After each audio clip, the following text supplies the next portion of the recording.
So, understanding the machine. There's really key pillars that underpin everything that goes on, and they're all interrelated. I mean, I think most people in finance or in trading come in and they learn one part of investing. It could be technical analysis, it could be fundamental analysis, it could be economics, there's different, day trading, the mechanics of in and out of the markets. But until you understand the entirety of the machine, you're going to keep getting caught off guard. And these dramatic moves are going to happen. You're not going to understand why they're happening. And you're probably always going to be making, due to emotion, the worst mistake at the worst possible time. So all these companies had these dramatic up moves. And the Federal Reserve had been telegraphing we have to hike interest rates. And if you didn't understand, like I just showed in this example, the severe impact of just simply changing the interest rate and what the value is of a company, and you're buying this dip the whole way down, well, you're going to keep buying lower and lower and lower and lower. And people are going to keep selling it to you because it's in their interest to sell that stock and go elsewhere because the value of that company is that much less. And so there's really three key pillars, in my opinion, that underpin the stock market and the stock market machine. There are obviously the fundamentals of the actual company. Like I mentioned, NVIDIA had that phenomenal long-term growth because it actually did become a much bigger company with bigger earnings, and there is that growth factor behind the company. But what you're going to pay for all of that is really going to be determined by the Federal Reserve, because the Federal Reserve controls money, credit, and interest rates. This impacts everything from market trends, sector rotations, and individual company valuations. So unless you understand these two components right here, right away, you're at a significant disadvantage. You don't know on which companies to focus on, and you don't understand what the impacts can be by simple changes in the economy that are completely outside the purview or the actual realm of the company specifically. But really, they're completely interrelated. Now, the third important pillar, in my opinion, is institutions. They're the trigger. They're the force that cause all of these rotations. So the Federal Reserve goes about worrying about money, credit, interest rates, sets things as they think is appropriate for the economy. Now, the institutions are the people with the deep pockets, the big money, the research that realize everything like I'm talking about today. And they put in motion all of these different movements, whether it's buying one stock, selling another. And they're the ones, they're the actual hand that causes all of these different trends and moves higher and lower stock prices in different sectors. And so really understanding all three of these, how they're interrelated, how they're all critical to significant stock advances. If you don't understand how they all come together, it's very difficult to anticipate who the next major winner is going to be, who the next big successful stock is going to be, and when the right time is to buy, when the right time is to sell, and when you want to be aggressive and when you want to be very careful. And that is all interrelated with the Federal Reserve, stock markets, and the company fundamentals. This is a simple example I like to give. Don't fight the Fed. This is the NASDAQ composite back in 2018. And these are actual tweets. And the nice thing about TradingView is you can kind of paste a tweet in and it automatically shows on the chart the day it took place. And you'll see right near the very top, Powell, which is Chair Powell of the Federal Reserve, says the Fed will act with authority if inflation spikes. Now, if inflation spikes, that means they're going to raise interest rates. If they raise interest rates, the value of the individual companies tend to be worth less. And you can see that's when this downtrend started in the market. And then a little bit later, the Fed points to more rate hikes amid criticism from then President Trump, who felt that they were hiking rates inappropriately for whatever reason. That goes into another whole economic discussion. But you can see really when the Federal Reserve became a hawk, so hawk is kind of market jargon for wanting to raise interest rates, that's what really set off this basically 20% decline in the stock market. So you can be investing in the stock market, and now everything is so very COVID focused and supply chain because of COVID. But regardless of this current situation, that's why I want to use an example from another era. Everything was kind of just fine in 2018 until the Fed decided to really act with authority, like they said, to hike rates to tame inflation. And that caused this very quick 20% drop in the NASDAQ. Now, I'm sure as you're all aware, if there's a 20% drop in the NASDAQ, individual growth companies or companies that are a little more mid-small cap are going to have drops far in excess of 20%. It'll be 30, 40, 50%. And that is, again, all being triggered simply by the fact that the Fed wants to start hiking interest rates to cool the economy to stop inflation. Now, look what happened right here. On this day right here, is the Fed says, we'll be patient. After the stock market took a bear market pause, we'll be patient with monetary policy as they watch how the economy does.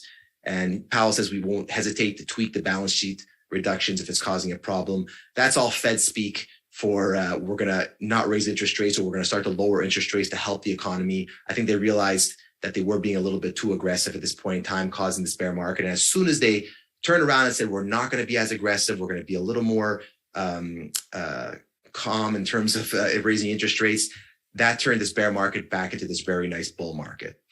So if you think you're going to be able to operate in the market and only look at your individual company in the silo, like I always say a lot of people operate in silos. You only look at their own thing of importance. Some people say, I'm a fundamental analyst. I don't care about stock charts. I don't care about the economy. I just want to know what my company's doing. Well, that's fine, but you're still going to be impacted by outside forces, even if you don't care to look at them. And in reality, the stock market machine is really all linked. So let's take a look at some real world examples. Let's say even the best companies really must obey the market. So take a look here at Apple back in 2004 to 2008. Now, obviously, they're inventing the iPod. I believe it was 2007. They brought in the iPhone, or it was 2008. I'm not sure. But basically, this is where Apple went from being a sleepy old, kind of computer maker that was a far second cry from Microsoft and all the other software and computer companies, to becoming the Apple that it is today with their innovation and all their amazing new products spearheaded by Steve Jobs.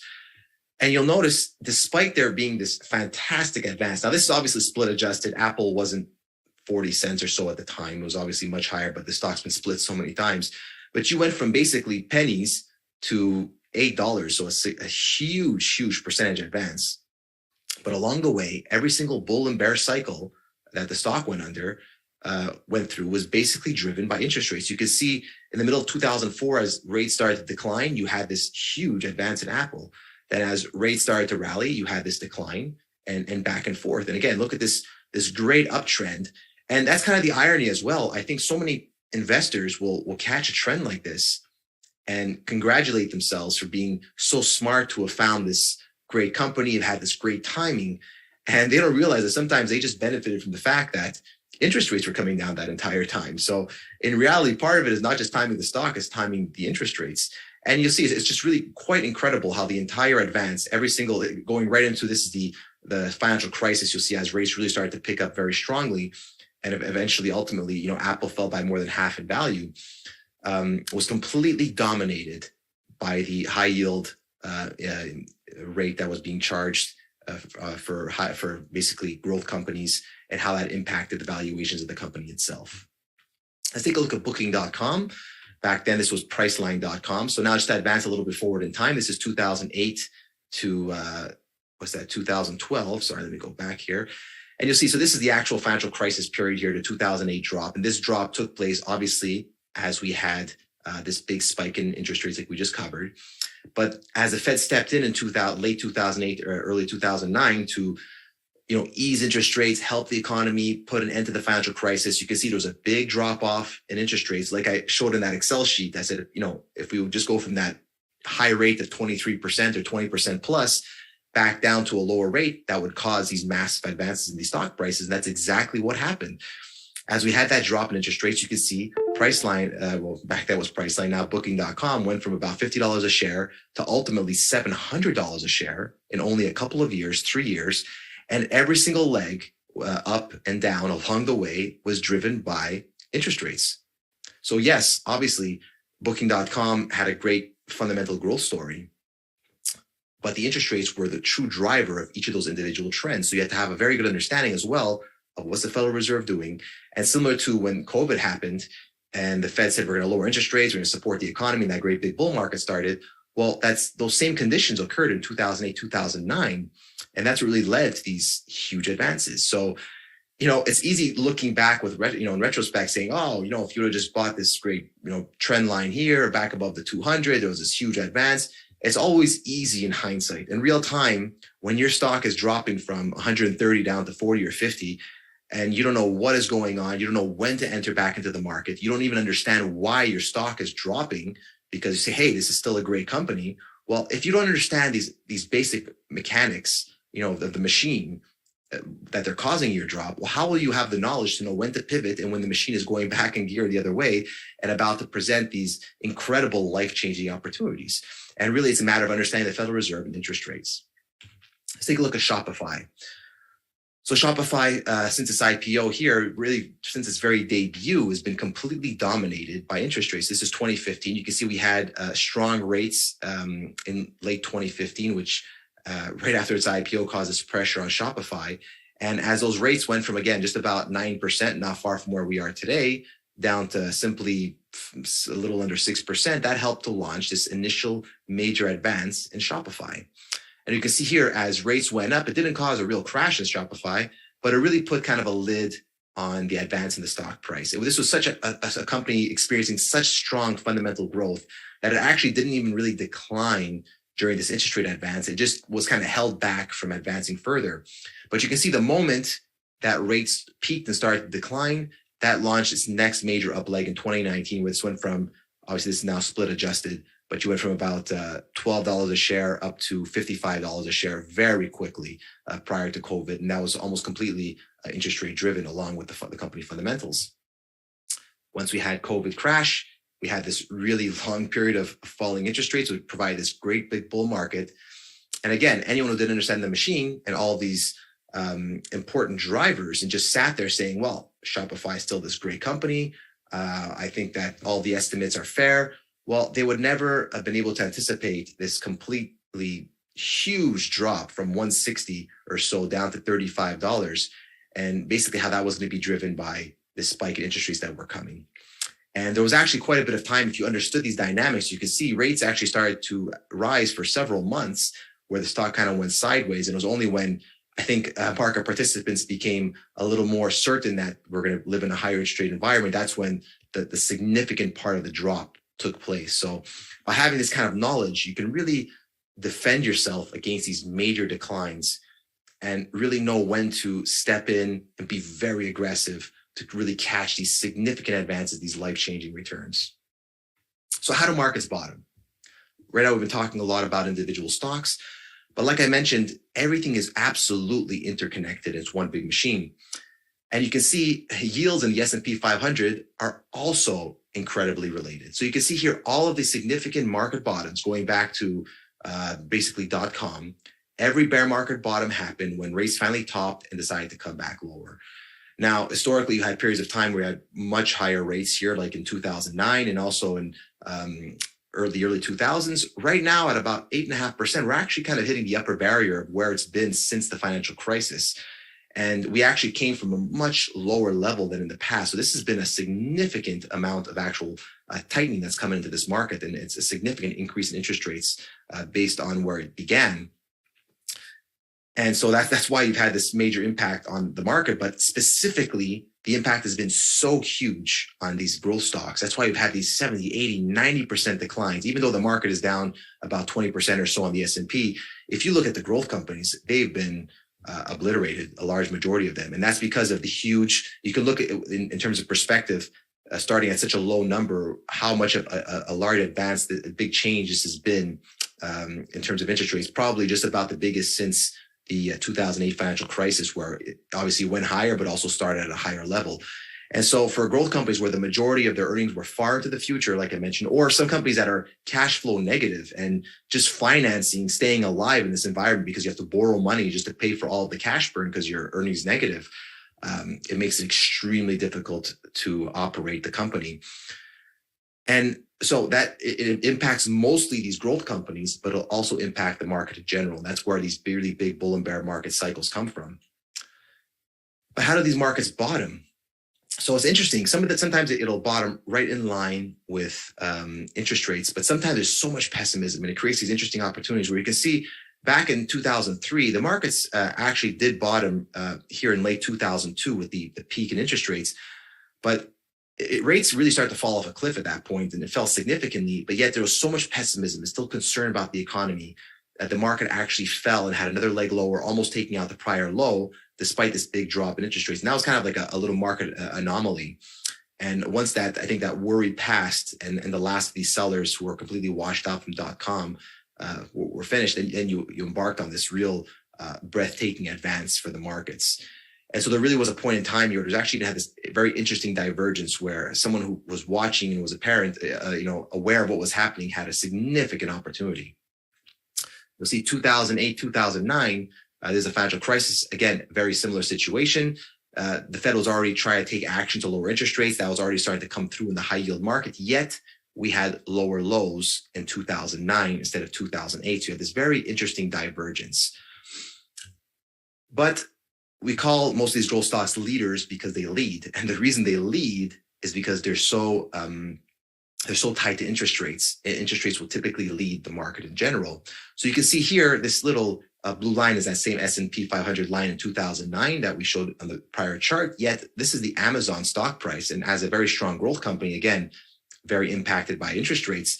And although the market bottomed in March of 2009, Amazon actually bottomed in the fall of early winter of 2008.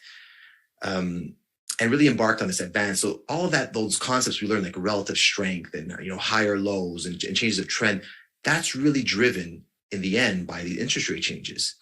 And so that's why these leaders will typically top first, like you saw all these growth companies really topped in February, March of 2021, and now they're down 80 and 90%. Similarly, by the time everyone is so utterly disgusted with all of these growth companies, it's the end of the bear market, and they're so concerned about a recession and the market keeps making lower lows. Well, a lot of these really great companies are already responding to changes in interest rates as the Fed is trying to soften the upcoming recession, and they bottom early and they're already up and running. And these life-changing opportunities are happening before everyone's eyes, but everyone's so fixated on the general market and worry about the future that they're missing on this opportunity of all these companies that are now benefiting from a falling interest rate cycle. And so that's why not only do interest rates impact valuations, not only do they impact sector rotations, it also impacts relative strength. And it also, is what makes growth companies leaders. That's why they lead the general market up and down. It's because of the impact, the interaction with interest rates. So where are we now? Just want to kind of bring it all in and kind of talk about our current situation. So we're, like I mentioned, about 8.5%. But we're getting some interesting clues from growth stocks. Now, the Federal Reserve is still pretty determined to bring down inflation, and some, there's some readings that saying perhaps inflation has topped. Some people, say it hasn't. I think the jury's still out on that. But I'm just trying to take a step back and take a look at some of these growth companies. And I'm looking at companies where their fundamentals have not been negatively impacted by higher interest rates. So if you want to look at companies where they have great growth numbers and basically their earnings have not been impaired. So for example, Upstart, Carvana, these are companies now with a higher interest rate environment could no longer produce the same kind of earnings that they had planned to make. There are some companies like DigitalOcean, DOCN, where they're still bringing in great numbers, have great future earnings growth numbers. And you can see here, this stock actually bottomed in mid-May, despite the market going lower and despite interest rates going higher. So this is already kind of telling me, we'll see what happens here going forward. But this is a significant divergence. So basically, even the fact that rates went a little bit higher from this prior mid-May peak, this stock is significantly off the bottom. So that's telling me two things. Number one, this is probably was overdone in terms of this drop, and institutional investors are now accumulating the stock because you have this very strong relative strength divergence where the market went lower. I don't have it on this chart, unfortunately, but this stock is making a higher low, a significantly higher low, with the S&P and the NASDAQ having made lower lows in the face of interest rates kind of going a little bit higher. So that tells me that this company specifically is probably being accumulated by institutions as a great business that's not impacted by interest rates. And it's also a clue that potentially the markets are already starting to react to the fact that it thinks interest rates may have peaked or are within a topping process. If inflation keeps coming in higher and surprises people and shocks and rates go higher, obviously that'll change the math of the entire situation. But if inflation does subside and the market's always forward-looking, 6, 9 months, 12 months forward-looking, I think the market's speaking pretty loudly in terms of what it's thinking of some of these growth companies. If we take a look also at GTLB, is an interesting recent IPO. And similar to Shopify in the prior example where I showed where Shopify kind of IPO'd in 2015. And from the moment of its IPO, interest rates went up and it went into this immediate decline.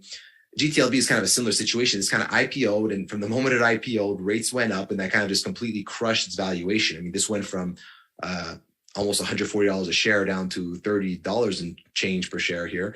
But again, similar to DigitalOcean, despite the fact that rates have gone higher, this has not gone any lower. In fact, this seems to have been some kind of a panic low way early on in March that was retested here in May. And since then, we've actually started to push higher. So this looks like institutions are starting to step in and accumulate these growth stocks, which I think is promising. And it's interesting. It's probably coming at a time where everyone is so disgusted by all these growth stocks, given their incredible drops, that they're telling themselves, I'm never going to buy those things again. And that's just why the psychology of the market tends to always operate the same way, and why so few people can benefit from the market over many cycles, because they don't understand the interrelations and they kind of get frustrated and step away at just about the time opportunities are coming back to the market.